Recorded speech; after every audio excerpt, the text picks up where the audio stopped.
有请主持人赵传。欢迎电视机前的观众朋友走进天津卫视的大型情感节目《爱情保卫战》。好了，接下来看看今天请到的几位情感导师是谁？他们是来自松树 AI 1对1的董事长厉浩洋厉老师，欢迎厉总；心理咨询师张瑞歌张老师，欢迎张老师；著名节目主持人严品宏老师，欢迎严老师；著名作家陆琪老师，欢迎陆琪老师。接下来的时间来看一看今天的嘉宾朋友遭遇了怎样的情感困惑，请看。你对我的要求真的太多了，我理解不了你所谓的浪漫。生活不是偶像剧，我们不可能一直活在幻想中。我只是想让你对我好一点，不要因为一点小事就发脾气吼我。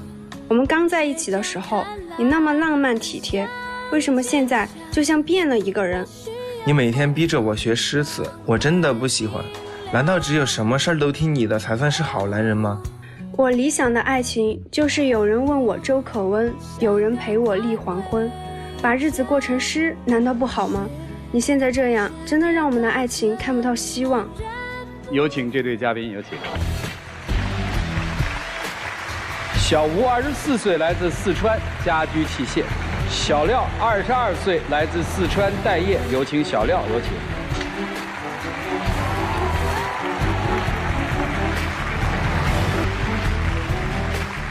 主持人好。这是你的女友是吧？啊，对，是一汉服的爱好者是吧？对，我就喜欢这么仙气的服装，因为我男朋友也，当时也特别喜欢我，就是穿汉服的时候。哦，我第一次和他见面就是他穿汉服。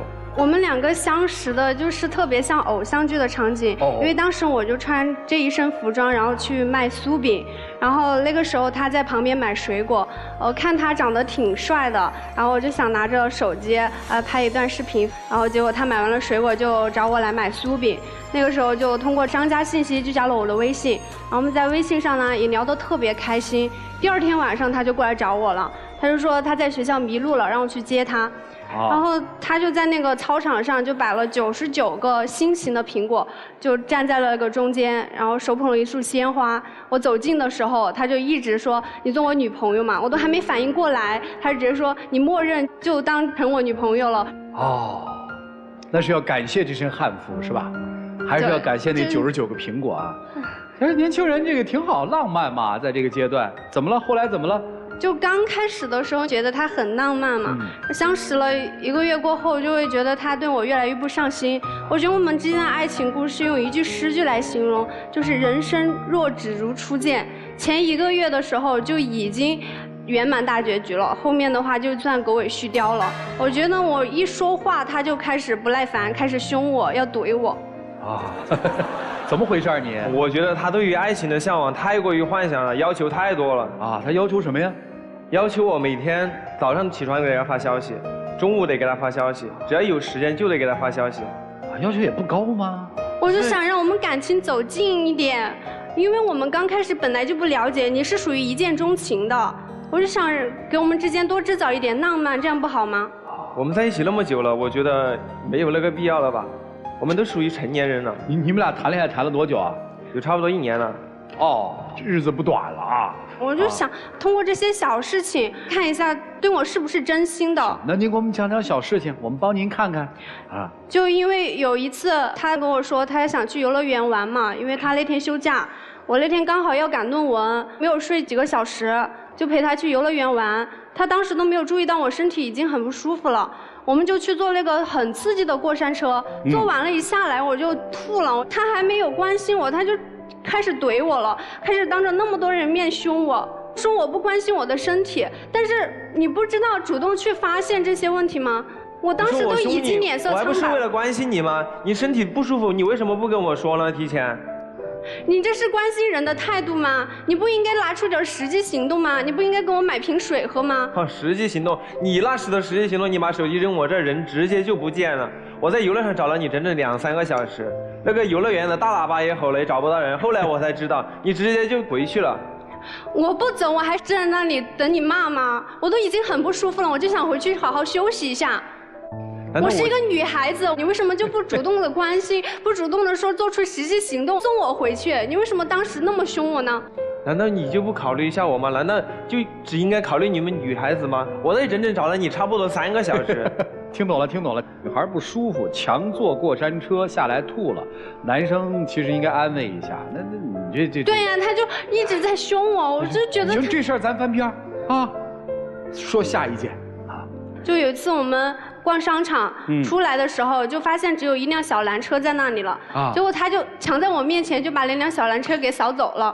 我一个人大老远就没有找到一辆小蓝车，腿都快走断了，他都不主动礼让我，就一直骑在我面前，还在那里嘚瑟。我们出来玩，我们又不赶时间，你说是不是？再说了，你跟我说你要骑，我难道会不给你吗？你不应该学其他男孩子绅士一点吗？本来这些都是男孩子该为女孩子做的事情啊。你不说我怎么可能会知道？你傻呀？那肯定都不骑了，拉着手走呗。对呀，他就骑在我面前，还在那得意洋洋，我当时真的很生气。我平时就是这样子。就这样是吧？对。行，接着往下说，姑娘。就我因为就是我工作的原因，我跟他就是合租了，结果合租才发现他的生活习惯完全跟我不一样，真的是昼夜2班倒，白天的时候就睡觉，晚上的时候就蹦迪上网。我一个人担心你好久，知不知道？我都好几天晚上失眠了，一个人在外面，我就怕你被谁欺负了，被哪个小姐姐撩走了。我工作了1个礼拜，我周末的时候我出去玩一下怎么了？再加上我出去的时候我也叫了你啊，你又不去，这怪我吗？那是女孩子该去的地方吗？你想我这么仙气飘飘的一个人，我去蹦迪适合吗？难道你不是人吗？我是人，但是你不能考虑一下我的感受吗？我穿着这种衣服，我这么仙气飘飘的一个人，我在蹦迪里面合适吗？我就让他陪我去逛一下公园，喝一下茶，学习一下养生，不好吗？逛公园？你才多少岁啊？那不是老年人过的生活吗？真是的。不是逛公园怎么就？你知不知道修身齐家才能治天下？你一定要学会养生啊，你才能干大事情啊！我心情都不好，我身体哪里有？不，就你们俩这个居然谈了1年，我觉得是一个奇迹啊！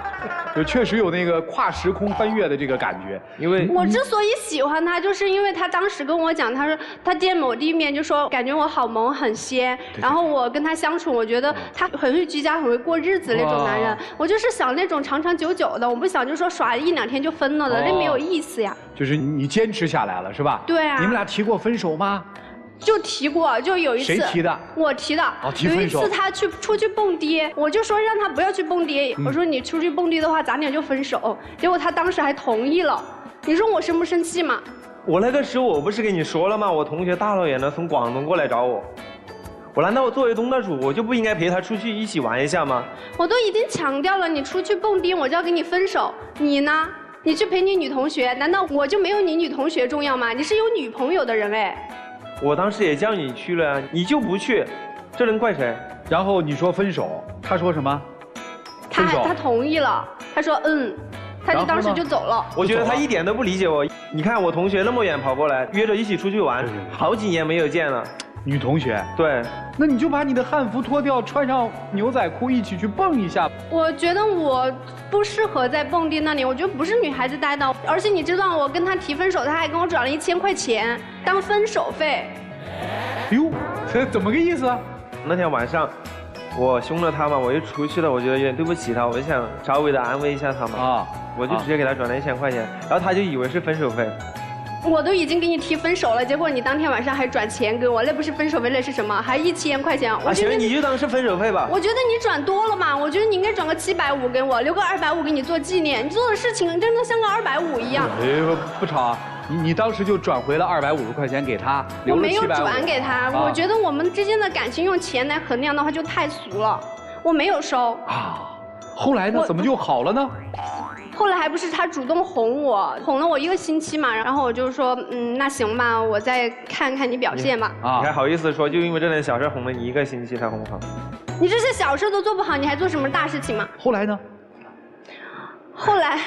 后来就是因为我们2个饮食习惯也不太一样嘛，我们是四川人，他平时就喜欢吃那些辛辣的，比如说火锅啊、烧烤，我就喜欢吃那些水煮白菜呀，因为我自己就是吃多了那些辛辣的东西会上火。我跟你在一起之后，都没吃过火锅， 1年没吃火锅啊？对。四川人一年没吃只火锅。要跟他在一起的时候，一顿火锅就没吃过。我是让你跟我一起学习健康的生活方式啊！古人云：清茶淡饭，可乐终生。我们本来就应该遵循食物本身的味道呀，这都是自然的馈赠啊，这是返璞归真呀。哦，青菜再好吃也没有肉香啊，大哥。那你直接吃肉得了，你不要跟我抢青菜呀。什么叫他跟你抢青菜？我们做饭的时候，他什么都要吃，而且他吃的比我还要多。我个子这么大，我吃多一点怎么了？又不是吃的你的粮食。你有时候还嫌弃我做的饭难吃，我不就是想让你跟我一样，就是健健康康吗？你说你做的饭清汤寡水的，一点辣椒都没有，有些时候甚至连油都不怎么放，你们哪个男的受得了你？那你自己做呀，你每次就不要让我做啊，结果我做了你还嫌弃我。哦，那你也跟他一起吃火锅呀？我主要是我吃了那些辛辣的东西，我容易上火。你们俩吃不到一起，你们俩能玩到一起吗？玩的方式也不一样，因为他也喜欢蹦迪上网，我就喜欢琴棋书画、诗酒花茶。有古人一般的诗意啊。我自己还写了首诗呢，这首诗叫《夕颜》，是因为我男朋友做的。对，刚开始的时候就是宁若沉泥终不悔，为君采得两头喜。若是真情付流水，怎堪岁月折旧人。因为他对我的感情到后面就慢慢不好。听出来了，反正都是苦啊。因为他做的那些事情真的让我罄竹难书是吧？对啊，我就感觉自己像林黛玉一样，感觉自己就是得不到想要的爱情。哎呀，好可怜。你有什么感觉呢？我觉得作为21世纪的青年，我觉得做这些事很正常啊。哎，你能不能不要破坏意境啊？我根本就理解不了他那什么意思，我听都听不懂。不是，那你那个时候你听不懂啊？对，不是你当初为什么追他呢？当初就觉得她穿的一身很仙气吧，我就觉得她应该真的像一个仙女一样，然后脾气也很好，然后就很通情达理。但是我没想到她要求那么多，而且思想那么根深蒂固，根本就改变不了。我觉得，我这样子也是想让我们有共同的一个兴趣爱好呀。我让你跟我一起学习国学传统，吟诗作对几首，你非但不听，还觉得我烦。我觉得你整天就活在自己的梦里吧。现在连个正经的工作都没有，还全靠我一个人养活你，房租是我交的，米是我买的，完全就是一副不食人间烟火的感觉。不，这还是要食的，不食就饿死了。他现在就是这种感觉给我的。我找不着的工作用你管吗？我本来就是个独立的个体呀。对。你有自己喜欢的事情，我有自己喜欢的事情嘛，对不对？那您靠什么生活呢？没工作。对，我也想问你靠什么生活呢？我有时候也会出去做一点兼职呀，因为现在我也在摆地摊卖这些汉服的配饰，我就想把这些东西宣传出去，这是我唯一的爱好了。他连我这唯一的爱好都要夺走。我本来找个男朋友就是想为开心一点嘛，我已经谈了，加上他是第3次了，前2个都是性格不合、三观不合，然后后来就分手了嘛。之所以跟他走这么久，就是因为我觉得他这个人靠得住。我真的向往的爱情是一生一世一双人，我不想再换男朋友了，我就想找一个三观合的人，性格也合得来。对，你能描述一下您的三观是什么吗？我是一个非常正能量的人，然后我自己也喜欢一些琴棋书画之类的。我只是想让自己的身心愉悦。您需要找一个喜欢琴棋书画，能够吟诗作对。与你仙乐飘飘是吧？对，与我仗剑走天涯那种感觉。这，还得仗剑走天涯的啊！就是要保护我的男孩子呀。听明白了，您打算找一什么样的女朋友啊？主要是我觉得脾气得稍微好一点，我就最讨厌那种跟他讲道理根本就讲不了道理的那种人。你喜欢他吗？还？其实他还是挺好的。哎，他穿上牛仔裤，你还喜欢他吗？就感觉你喜欢他穿牛仔裤的样子，还是喜欢他穿汉服的样子？我还是喜欢他穿汉服的样子。那你就得接受他那个穿着汉服端端的样子嘛？那你没办法了。还是想让他改变一点嘛，他也，然后我也尽量改变一点嘛，让他就是该吃的时候该吃一点，该玩的时候该去玩一下。明白了，就是不要那么固执，活得接点地气，是吧？对。好了，一个要仙气，一个要地气，2气能合一吗？各位看你们的了啊！一起进入丘比特问卷。你们2个呢？一个是没头脑，一个是不高兴。你呢，女朋友让你猜什么，你都那句话，你说呀。女孩子心思你就是要猜的嘛，你不猜你也在该懂的时候得懂。她都已经吐了，你还要再吵她，说她做的不对，人家做的不对，不是也为了陪你高兴吗？是不是？那你这个时候安慰一下，哄一下，陪她回去，不就哄好了吗？她的每一个情谊，你真的都不理解，不能感受。我觉得在这个过程中，如果你不去改变的话啊，你不是跟她有矛盾，你跟任何一个女孩都会有矛盾。所以你自己多体会体会她。你既然喜欢她汉服的样子，那你多陪陪她。你蹦迪也蹦了，陪她去公园又怎么样了呢？我用一个词，叫做什么呢？意面直线。说实在的话，我也挺希望你们长长久久。但是呢，任何一个意面直线，他们所有的爱好，他们所有的性格，他们所有的期望，都是交叉的，真的很累，对吧？娱乐走不在一起，吃饭吃不在一起，思路三观走不在一起。你工作了，他自己还在那儿自得其乐呢。真正的爱情是什么？是彼此独立，好像永远分离，却又一生相依，而不是你们这样的根本不同的方向相互去撕扯。我觉得你们要不然就拼命的变成对方的那个样子，要不然就彼此寻找自己的方向。谢谢厉总。我想问一下男生啊，当初第一次看到穿汉服的他，你心里什么感觉？除了觉得她很仙儿以外，还有呢？我觉得她应该是个很善良的女孩子，很纯真。你为什么觉得自己需要去找一个你认为纯真的女孩做女朋友？因为我是个比较愣的、比较直的男孩子，我觉得像那种跟我一样喝酒蹦迪的女孩子，我觉得不适合跟那种在一起。我就想找一个跟我其实还是有点不一样的，然后就大家互补。你找到了一个很不一样的，对，现在什么感觉？心里想着是找到一个不一样的，但是找到之后突然这个落差可能有点大，一时还没接受。你有你的爱好，我有我的爱好，我觉得大家互不打扰，我就这么认为的。想想你自己刚才说的话啊，你希望找一个本来就跟自己不一样的人，可以各玩各的。但是在刚才你们争执的过程当中，你们其实是在求和，你们更希望的是合拍，更希望的是有共同的爱好，更希望的是彼此参与。所以到底哪个是要的真相，自己好好思考。女生这边我想跟你说的就是，你形容一下你的爱情观，你觉得什么样的诗句会比较合适？因为我想要的爱情就是有人问你粥可温，有人与你立黄昏。我真的是想找一个就是陪伴我、关心我、呵护我的人。我就想找一个大男孩来保护我，让他跟我把生活过成诗。我刚才听到的全都是对对方的要求，我认为他应该如何如何，我没有听到你作为主人翁，你真正该如何。你刚才说你是一个正能量的人，正能量的人会去计较他人吗？会永远只看别人的缺失，然后不断地索取自己的满足，而看不到别人的付出吗？第二，你说你是一个独立的人，他每天无论在不在玩，但是他至少有一部分的时间他在赚钱，你们的柴米油盐他有付出的。但是你为这个家庭你做了什么？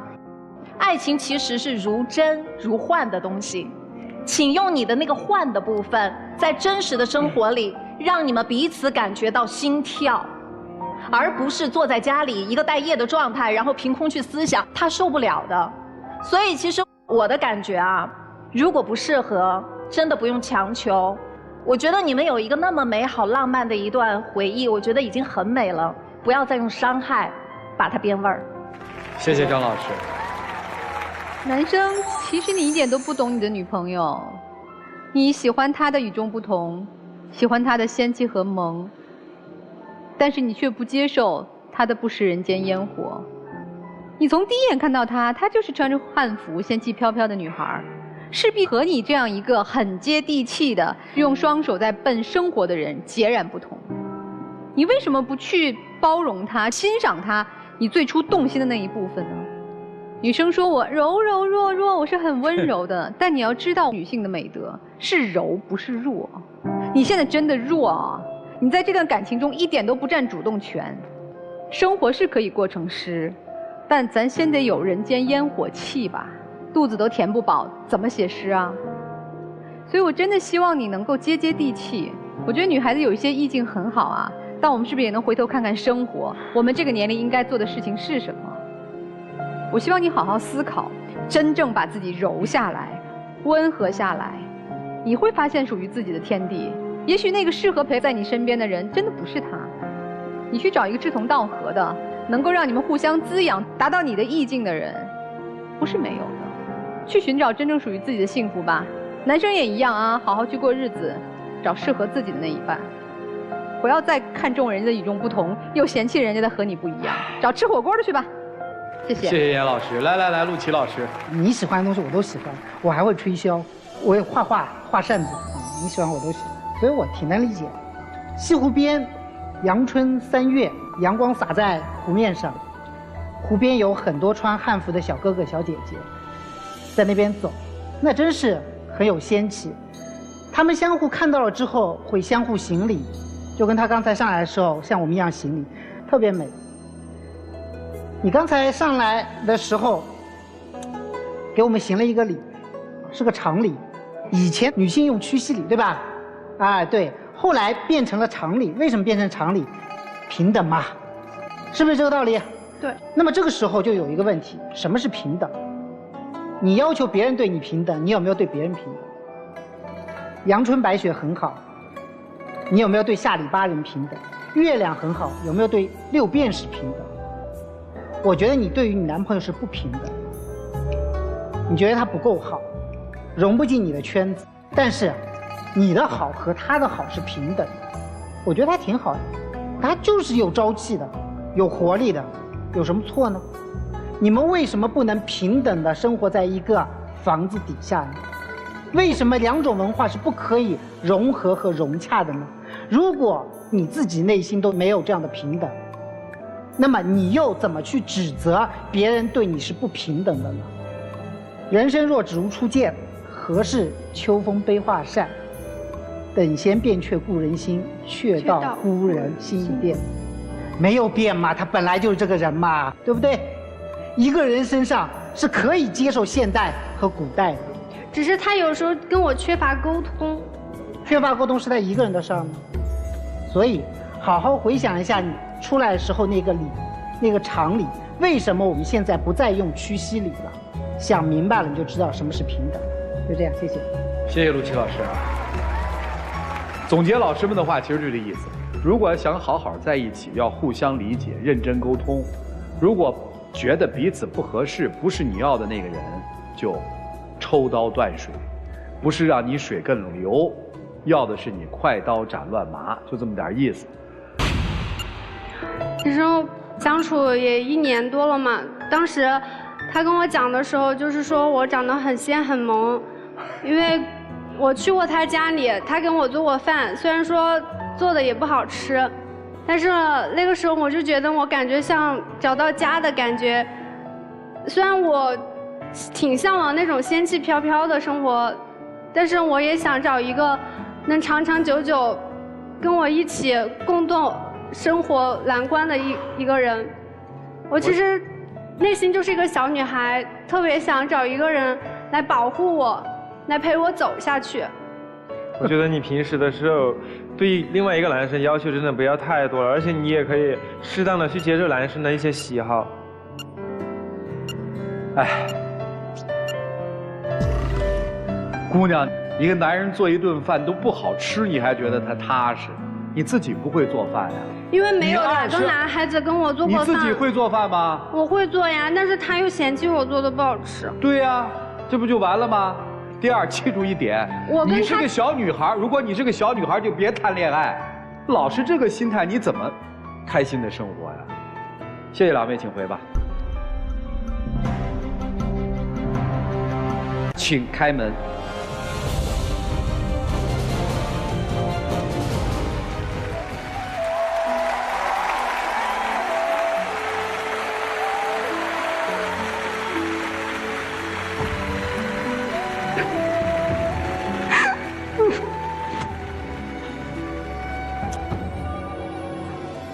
我我觉得我平时该多理解理解你。我只是想对你说一句话，我想要的爱情是琴棋书画诗酒花茶，你跟我的是柴米油盐吃喝拉撒。我想要的男人是鲜衣怒马仗剑天涯，而你呢，晚上谛听白天网吧。我其实想让你为我就稍稍微微改变一点点，我挺担心你的，你跟我沟通的时候能不能多一点耐心？行，以后每个礼拜周末2天我留1天陪你，然后我1天自己出去玩，可以吧？姑娘，听我一句，赌书消得泼茶香，当时只道是寻常。今天你觉得这个男生天天出去蹦迪怎么地，过几年之后，可能你再回想起来，你觉得这个是一个真正爱你的人，因为他是真正陪在你身边那个人。不要看不起他，因为我是真的不想跟他学会平等。哎妈呀！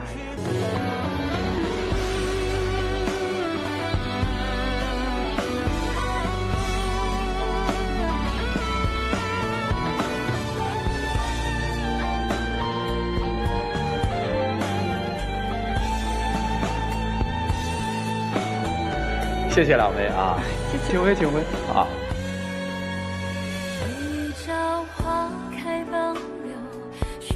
来了解下一对嘉宾的基本情况，各位请看。我和他在一起1年了，之前他向我保证只对我一个人好，而现在他还是有很多异性朋友，让我心里很难受。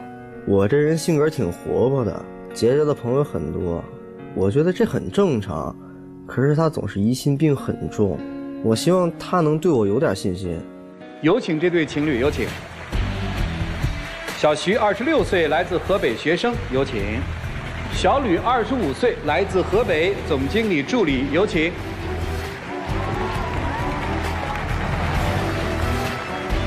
主持人好。好，主持人好，欢迎两位哈。你们这是读研还是读博呀？26岁。我是读本科。啊？26岁还读本呢？不是，我是之前读过1年大学，然后那个想去当兵，然后就当了2年兵，回来之后想再冲刺一个好一点的学校。哦，然后就导致现在还在读本科。啊，那挺好的，生活经历也比较丰富啊。是你主动追求的人家是吧？我看。其实不算主动追求吧，就是，对，那个时候我们刚认识的时候，就是13年的时候，我们2个在同一家艺考机构培训啊，然后那个时候只是朋友关系，等于说真正在一起是19年的时候。其实我们2个也都差不多同岁嘛，然后家也都在一个地方。然后那个时候就总是找他聊天啊，就是关心他什么的，后来就自然而然就走到一起了。哦，今天为什么来啊？今天就是想控诉他，他就是一个大众情人，他就是一个大家暖炉，他就唯独就不暖我。他怎么个大众化？我们听听啊。就是他退伍回来嘛，就是相亲，特别夸张，前后他相了20多次亲。不是相亲没事儿，这没干嘛呀？对，关键是他现在手机里就是有1半以上的就是相亲对象还在联系，这个不夸张吗？留着微信的就是处成朋友了，我觉得很正常的，谁身边没有一些异性朋友？是。我跟那些异性朋友就是真的很纯洁。哦，这人家是纯洁的啊。没有主持人，他跟他前女友也还在联系呢，就我光知道的就有4个，而且还跟他前女友出去吃饭都背着我，我当时都不知道，后来我看他手机才知道的。我跟我前女友是因为我在大学嘛，我这个年纪不可能跟家里要钱要生活费，我需要经常找一些兼职啊、暑假工、寒假工什么的。我前女友在帮我找这些工作，我发了工资，我觉得我请他们吃顿饭也理所应当的，我觉得是。行。他手机里还有很多就是那种交友软件他就没事闲的就在上面聊各种小妹妹。就上次我有一次看见，就是有个女生就是跟他说，就睡落枕了，就颈椎疼。他这人特贫，他就跟人说，哎呀，那我给你揉揉吧。那我就祖传的手艺。就还有一次，一个女生给他发照片，就那女生长得挺漂亮、挺白的，他就跟人说，你好白呀，你吃什么保养这么好呀？教我呀，能不能来唐山找我玩啊？就说这样一些话，我觉得真的是受不了。这个我没法帮你说了，你解释吧啊。这个其实，在遇见他之前，我有一个特别喜欢的一个女孩，她是我初恋，处了2年。就是之前我就是把整个心全都给她了，但是有点让我接受不了的就是，她突然有一天跟一个认识2、3天的还没有见过面的男的跑了。哦，就是当时给我打击特别大。然后那段时间就是1个多月的时间，我从150多斤瘦到了108斤，最瘦的时候。然后那段时间也是上大学嘛，学也读不下去了，书也念不动了，天天浑浑噩噩的，然后又开始抽烟喝酒。我这一想，我这样下去也不行啊，这我才选择当兵。然后琢磨着2年的时间足够让我忘记这个女孩了吧。然后我没想到的是，我在部队白天训练很累，晚上特别困，躺在床上还是睡不着。然后我就熬，终于熬到退伍了。就回来之后吧，躺在床上，就脑子里总是在想以前的事儿，以前那些特别快乐的时光，我跟那个女孩的。然后时间久了，我不能闲着，我真的是不能闲着，我就开始下载社交软件。我在上面跟他们聊天，我一旦停下来，我就胡思乱想，所以我就一直聊到了现在，我也改不掉这个毛病。哦，那你还想前女友吗？初恋？想。那你就，但是怎么说呢？比起初恋的话，我更喜欢的是她。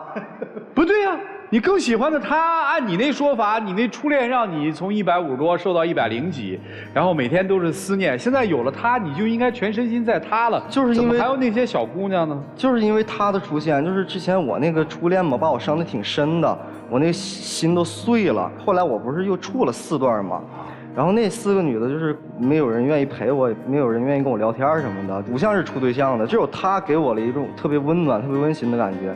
然后也是他在帮我把这个心一点点捡起来，一点点缝起来啊，所以慢慢的我越来越喜欢他，越来越爱他。对，那你干嘛还在那软件上面给人揉揉肩膀啊？哎呀，你好白呀！因为我是学生嘛，他工作了，然后我发消息他回不了我嘛。你是一个闲不下来的人，是吧？但是我从来没有跟那些人暧昧过。现在我基本明白你初恋女友为什么走了。跟一个认识2天都没有见过面的人能走，和你这段关系他得多糟心呐！啊，所以你得反思反思，臭乔。是，就差不多了吧？没有，就还没到底呢，是吧？就还有更夸张了呢。啊，她就甚至跟我闺蜜都走得特别近了。她这个人就好像特别会讨好女生啊，就像有一次我闺蜜失恋了嘛。然后她就跑过去给人家微信上就推了好多男生，就一个一个特别详细和细心的跟人介绍，就这个男生怎么怎么好，这个男生怎么怎么适合她。就我就觉得她有的时候对我的事情都不如对我闺蜜的事情上心。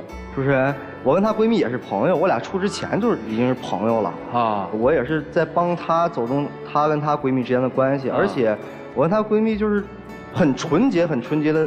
友情，朋友那种感觉。你上次气我那事儿呢？就有一次主持人我们一起出去吃饭，就她当着我的面喂我闺蜜吃饭，就她特神奇，她拿着手机就喂完吃了之后就拿手机镜头对着我，就故意看我那个生气的表情，就真的不是我小心眼吧？哪个女生接受得了自己男朋友喂其他女生吃饭呀？我就是跟闹着玩，我没想到他那么不禁闹，把这个事儿也说出来了。纯洁的关系，对吧？很纯洁。这就算探底了吧？对，这就是最底线的东西了。哦。就反反复复说过他很多次，让他把他那些前女友啊删掉，把那些交友软件删掉，他也不删掉。就而且他对我的好，就是让我感觉是一些很表面的东西。这个我们怎么理解呢？就他生活中根本就不关心我。就我之前租房子，就在外面一个人租房子，那个时候我们签的不是那个3方合同，是我跟中介签的，然后中介跟房东签的，然后我把钱给了中介，然后中介没有给到房东，然后那个时候房东也是因为利益受损嘛，就是带着人就过来就要清退我，当时就挺夸张的，他带一群人过来就踹门，把我们就大门给踹开了，踹开之后。他们就冲进来就把门锁就给换了啊！我就当时特别害怕，我就把自己反锁在卧室里，然后他们就在外面还踹门，就让我滚，就那种，就我一个女生，那我多害怕呀，对不对？我当时我就给打电话，我说不管你现在手头里你有什么事情，你都必须得放下。我觉得我安全都受到问题了，你是不是应该过来陪我？但主持人他没来。不是我干嘛去了？不是我不来，因为当时是在暑假，我暑假当时是打2份工，白天当服务员，然后下了班晚上回来是在酒吧当驻唱，然后我们驻唱是2个人一个班，从8点到凌晨2点。那天我刚唱完歌，我下来看见他给我打电话，我给打回去了，我说宝贝怎么了？然后他把这个事儿跟我说了一遍，然后说了一遍之后，我说那个宝贝，我第一我是确实走不了，因为一个驻唱唱不了这么长时间，老板肯定会骂我。而且我得挣钱挣学费。第二就是这个中介这个事儿，你跟中介好好聊一聊，就是如果需要我帮忙的话，我第2天、第3天都行，咱们搬家走，我再给你找一个新的住处。然后我说你去找中介商量商量，他不去找中介，这一条就我跟他说了就没用。然后说了就没用，然后没用之后，那我说他们是不是踹你门在威胁你？那我实在没办法，我给你报警吧。因为我去的话，就算我今天没事我去了，我真的是帮不上什么忙，很可能我会在门口遇到中介，可能这个冲突就会升级了。我觉得我去的话也是多余。就主持人，就他给我的爱，就真的是暖不到心窝子里，就完全都是一些很表面，就动动手机给我发几句安慰的话，你就是总是在我需要你的时候，你永远不在我身边，让我感觉你根本就不爱我。后来那事儿怎么解决的呀？那天晚上房东就没再来，然后过2天我给他收拾行李，给他换了一个新的房子。当天就没去呗？没去。你也不担心啊？我不是不担心，我当时酒吧也不放我走。刚才姑娘谈到了，在这段爱情当中，其实你的感受并不好，对吧？日常交流多吗？就其实我之前还是跟他日常交流比较多的，我之前是做那个少儿口才培训的，闲的时间比较多，然后我就经常会在微信上跟他聊天什么的。就是他之前跟我说过，他是一个挺需要陪伴的人，就这句话我到现在一直记在心里。但是换了工作之后吧，就时间比较忙了，我就没有时间去陪他聊微信了。他就反过来去指责我，就说我没有时间陪他了。我没有指责你，没有说你没时间陪我。主持人，就是你感觉这一个女孩才25、26岁，然后天天陪着他们那个领导出去应酬，你觉得我能放心吗？男女之间有那么纯洁的友情，当然会有纯洁的上下级关系了，咱得放心呐，对不对？我不是不放心他们的老板，我不放心的是跟他们一起应酬喝酒的其他的男人。你不要把男人想得那么坏，我们只是因为寂寞，所以我们给小姑娘发我们给你揉肩膀，我们只是因为寂寞，我们说你白，我们没有别的想法，很纯洁的，你想多了啊。我不想让他从事这个工作，还有一点原因就是他等等，你是想让他换工作是吧？对，我想让他换工作。就是我俩刚开始在一起的时候，我俩还挺开心的。自从他换了这工作之后吧，我感觉我跟他的距离突然就变得特别远了，心远了是吧？不是主持人，我觉得他不懂我。你们俩现在是不是经常争吵啊？太多了，也不懂你，现在一直在闹分手。闹分手啊？其实也不懂你，又在突你的底线什么的，分了不就得了吗？我是一个特别心软的人，之前下过好几次决心想跟他分开，但是就每次他只要是一跟我示软，我就控制不住自己了，我就还是想跟他好，就因为这个样子，就反反复复就挣扎很多次，就是下不了这个决心，还是挺重感情的人。我想拒绝，但是我却害怕失去，是吧？对，我主要是不喜欢他从事这种工作很繁忙而且接触异性太多的工作。对，他也不喜欢你跟前任啊、前女友啊和那些相亲对象，包括你用社交软件去聊的那些非常纯洁友谊的朋友，你愿意改吗？我可以退一步说，我可以把我的这个社交软件全部删干净但是说，因为我的圈子就是10成里边有7、8成都是女生，你如果让我删掉这微信里边的前女友啊、相亲对象，包括其他的异性朋友我可能做不到，因为毕竟那是我的圈子，那是我的人脉，我的朋友们。听明白了，社交软件可以删，这是你做的让步是吧？对。但主持人在一起这么长时间，反反复复说过很多次让他删掉那些异性朋友。那不是您舍不得吗？那但是这还是我的底线呀，我还是会生气呀。那你走啊。那我不是心软吗？对呀，我觉得我自己其实挺有毛病的，我就有的时候总想去挑战自己，就有的时候微博上看过一句话，就说如果一个浪子能够为你回头，那可能他一辈子以后就眼里只有你一个人。就我就好像总想去征服这段感情，但是我发现就是有的时候真的是力所不能及。所以我听明白了，男生说我的圈子就是这样，我真的不花，对吧？对，我确实是不花。你看，女生就说对不起，我不放心。我不相信，也不是说不信任他吧，就我感觉有的时候就真的有点神经质了，我就自己都不想看到自己变成这个样子。就他可能对手机笑一下，我都想过去跟他吵一架，我就恨不得有的时候把他手机给摔了，都已经变到这种不可理喻的程度了。但我就不想让自己变成这个样子，我就所以才跟他沟通嘛。我也是为你做出改变了吧？就主持人前段时间我拉着他去理发店，然后把头发推光了。拍了一个自拍照发了个朋友圈。干啥？跟他表一个决心，就是告诉他我从头开始重新再来。然后他结果还是这样，还是对我不放心。就主持人，你不觉得他做这些事情都是特别表面的一些东西吗？他就根本就没有认识到我俩之间的问题的根本所在。那你就不能把你那些异性都删了吗？你就为什么非要做一些表面的事情？就完全是一场作秀式的恋爱。都作秀式恋爱，您不是还陪着玩呢吗？今天人来说我要接着玩，怎么个玩法？还是说我不想玩了呀？我对他还有最后一丝希望。说白了就是他有这么多的毛病，但是这个人我还舍不得，是还是不是嘛？是。那就老师们看怎么办吧。一起进入丘比特问卷。男孩，你说你爱他对吧？我确实爱他。然后你说，你的那些异性朋友，你都不会给他们发生任何的关系。我也是这么做的，没有任何暧昧。所以你说的话是真的。对。你爸妈做什么的？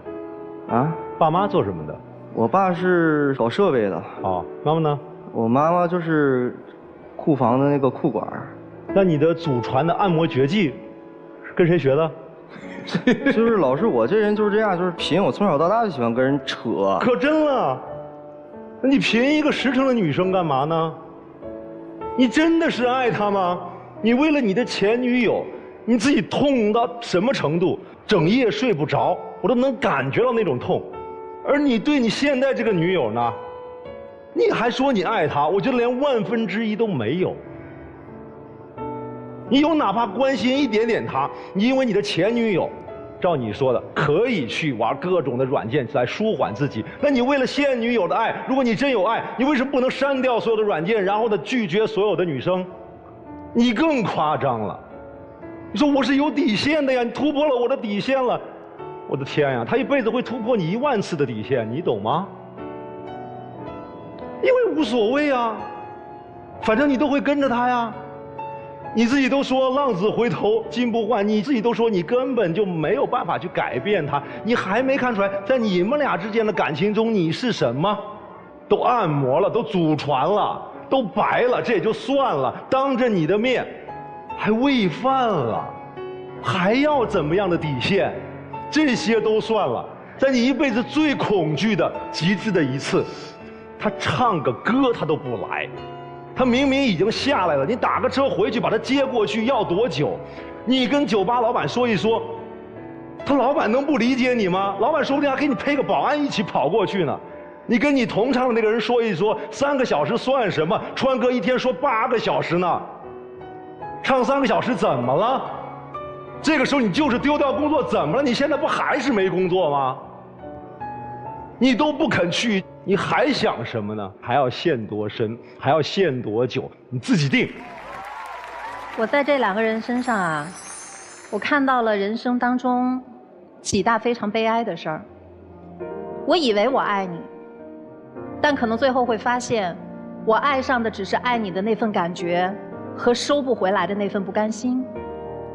付出太多，覆水难收，得不到回报，不甘愿离开。我失去过我的真爱，却没有真正的吃一堑长一智。我根本没学会什么叫捍卫自己的爱情，什么叫争取，什么叫呵护，什么叫陪伴。我经历过跟他曾经类似的一段事情，在自己最艰难、最恐惧、最无助的时候，你知道我们需要的并不是一个彪悍的人，我们需要的不是一个拿着武器站到我们身边为我们去搏斗的人，我们需要的就是心里的那个人，他出现了，他在那儿了，他看着你，他安心。你知道那份心里的那种笃定和温暖，你知道那个东西价值连城，但是你却选择了什么？我可能会失掉我的工作，我可能会让我的老板不高兴，我给你报警吧。选择了捍卫你自己，保护你自己，但是你却没有想过他的孤苦无依。这一点我为你感到悲哀，你真的没有长一智。他说他需要陪伴，他空虚，对吧？但是我看到了什么？因为他需要陪伴，满足他内心的空虚，而你为了满足他的空虚，你的陪伴却让你越来越空虚。对，我真的第一次，我愿意主动地说，请你离开他，让他通过没有了你的陪伴，然后让他体味那个难受的空虚，让他重新振作起来，做个爷们儿。真的，我是替你着急，因为人活这一世，遇到一个无论是什么样子都愿意去填补你空虚的女人，而你还在外面乱来，无论什么样的理由都不可原谅。如果你在失去那样幸福的关系，而现在你面对他，你还不懂得珍惜，我只能说他不够爱你，请你慎重地做出考虑。这就是我想告诉你的。好，谢谢张老师。浪子回头的故事总是挺动人的哈，所以男生用一个一个故事讲给不同的女生。我甚至都在想，他曾经那份所谓刻骨铭心的爱情，有过那么深刻吗？会不会这个男生再遇到下一个女生，会把你们的故事又描述成一个凄美的爱情？你如何在一场节目当中伤了他的心，离开了他，用下一个浪子的形象来求得下一个姑娘的欢心？我不觉得这个男生有什么真情，没有人能填补得了你的空虚，因为只有充实的才能填补窟窿。你用一个虚的再去填另外一个虚的，只会是无限的空洞。如果你一直用这样的方式去对待情感，最后最痛苦的是你，你既没有能力爱人，你也没有能力收获别人对你的爱。女生，你不断地被他调动你的情绪，所谓刻骨铭心的初恋，所谓左一个右一个和他关系不错的女生，这些都是刺激你的。你在竞争关系中会觉得那不行，我怎么能拱手让给那些女生？你被他不断地在刺激，这不是爱情。我希望你今天来这里能够清醒，我也希望你能够从这种漩涡当中走出，找对的人，做对的事儿，负对的情，好吗？谢老师，停止这种漩涡吧啊！希望你能够快乐起来。男生你自己好好思考吧，如果继续下去，你这一生都遇不到真情。好啊，谢谢严老师。爱是真爱，我相信是有真爱的，花心也是真花心。你啊，就一直在做概念的转移，说我没有做出格的事情，就能证明你不花心吗？你需要女朋友之外的人不断的陪你来聊天，陪你来度过闲暇，这已经是花心了。很多事情不是你自己来定义概念的，而是由你女朋友来定义概念的。她认为你花心了，其实你就是花心了。不是老师，其实我这个人在男女关系上，我给自己的界限还是很清楚的。你不清晰啊？你怎么清晰了？你有你自己的一条线，但是你这条线不是你女朋友的那条线，她那条线和你那条线差距很大。其实你很厉害嘛，她谈4段恋爱，最长一段3个月，你1年多，你挑战自己成功了嘛？但是有什么意义呢？你告诉我，赢了有什么意义呢？她就不花心了吗？好好看到自己手上这个爱情，好好了解自己爱上的人到底是一个什么样的人。谢谢大家。谢谢老师。人在成长的过程当中需要一段孤独的时间，你不仅需要孤独，还得学会享受孤独。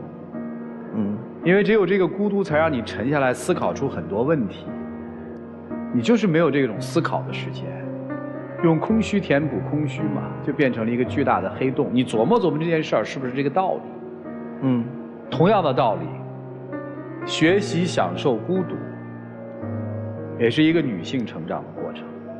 沉下来想一想，真心的面对对方，说点掏心窝子的话。其实有时候我觉得自己在很多方面确实做的不够多，在你最需要我的时候，我确实没有出现过。我对这些东西向你道歉，对不起。其实我还是挺享受咱们刚开始在一起的时间，那段时间无忧无虑，每天很快乐很开心。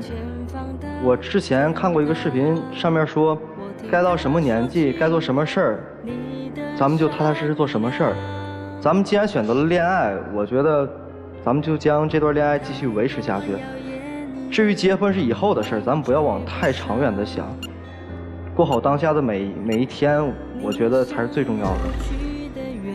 先爱己，再爱人，先立业，再成家。谢谢两位啊，来，请回，请回。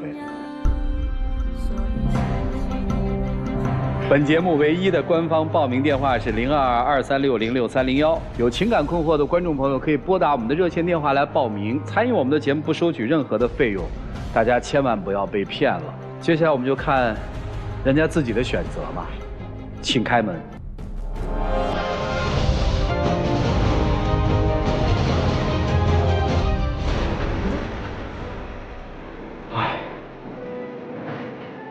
我没想到他不会再出来，我有点没想到。如果你愿意思考一下，你想想你曾经那个让你刻骨铭心的前女友到底是为什么走，你把这件事儿弄清楚，没关系，因为人生路很长嘛。我愿意从头开始，重新开始，找回以前的我，特别好，谢谢你，请回，请回，请回，谢谢思文老师。来，请回，请回。